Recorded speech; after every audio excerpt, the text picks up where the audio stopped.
So in one of my earlier podcasts, I was talking about how I was going to go out and see a customer who isn't really applying any digital marketing principles to their business. I was going to institute some digital marketing campaigns and see whether the campaigns were successful or unsuccessful, and then I was going to report back to you. So it's almost like a what do you call them? Those TV shows that reality show. It's almost like a reality show. So I was going to do like a reality show on applying digital marketing to a small business, but it fell through because the customer that I had chosen, who I was really looking forward to working with, didn't really have capacity for extra business. So extra business would have just drowned them, and they would have ended up with a situation where they start letting customers down and things like that, and that's really bad. So we didn't do it. However, the good news is I have located a new customer who's quite keen to do this. Now, this is going to be a really interesting case study because it's very, very difficult target market to reach, and I'll tell you why. This person is a bond originator. So what the hell is a bond originator? Well, a bond originator is a person who goes to different banks and gives them your details and organizes the best bond financing plan possible for your investment. So if you want to buy a house, say 4 million rand, you don't go to the bank. And this is the first obstacle that we're going to come across, is that traditionally people in that position go to the bank and they stand in the queue, and then they fill in a whole bunch of forms, and they find out that there's a couple of forms they're going to need which they haven't got with them, and they have to come back again. It's a palaver. It's actually mind-bogglingly horrible to deal with. So but that's the mindset of the person who's in a position to buy a property. Now, the problem that we have is, well, one of the problems is that if a person is not in the mindset at the moment of moving property, then they're not remotely interested in how much they can get as a bond, and they're not interested in the bond rate because they've already got a bond rate, which they're quite comfortable with, and they've been paying for 10 years maybe. And so those people, when they see our video sales letter for getting a handle on what bond access they've got, they're going to be completely turned off. They're not interested. They're going to swipe.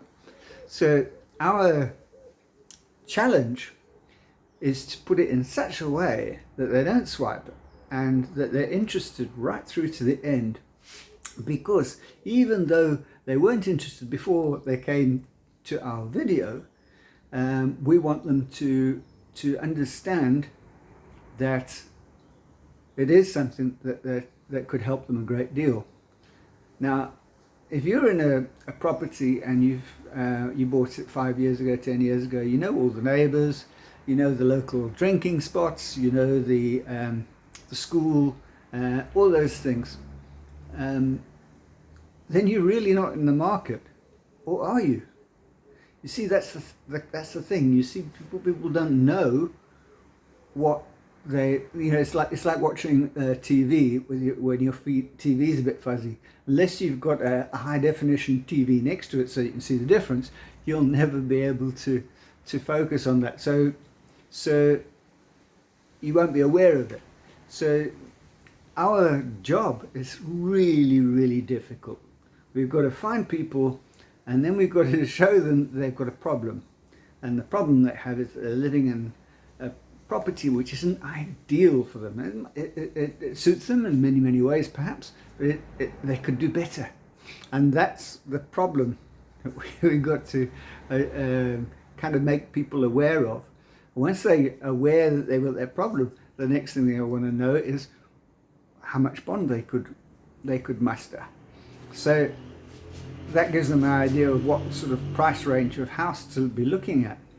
So the immediate thought is going to be, okay, we'll go to the bank. If they go to the bank, they're going to go to one bank and they're going to fill in a whole bunch of forms. Probably there'll be some forms that they haven't got with them, which the bank official is going to say, no, we're going to need that document and that document. Okay, all right, and you have to come back again. It's a mess. Now with a bond originator, what happens is the bond originator comes around to your house and they fill in the forms in your house, and if there are any other forms which perhaps they're at work or something like that, they should come around the next day and pick them up from you.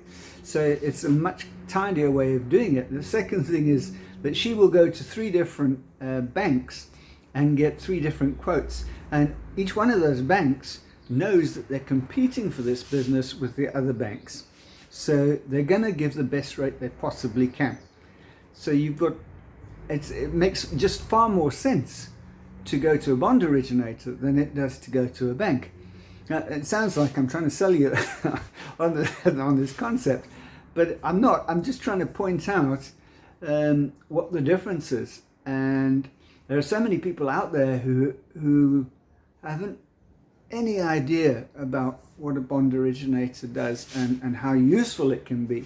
And if you're like me and you hate filling in forms, then it's a blessing, because they do all that for you. You know, they actually write your form for you. Fantastic. So it's going to be an interesting task. We're going to put together a sales letter. Now, when we put together the sales letter, it's obviously going to have to be really, really well thought through. And then the method of getting it out to the right people has to be very, very picky. We need to go to the right people. We probably won't use the conventional routes of digital marketing like Google search or Google or Facebook. We'll probably use more direct mail, email, or WhatsApp, or those avenues, because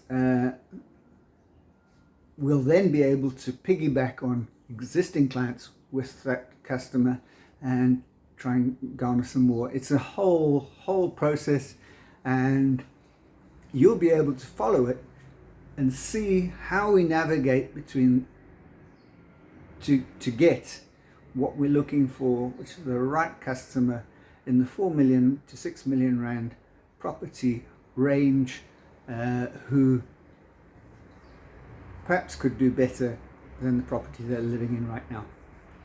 So it's going to be an exciting journey. I'm going to keep you posted every bit of the way. Keep watching the videos.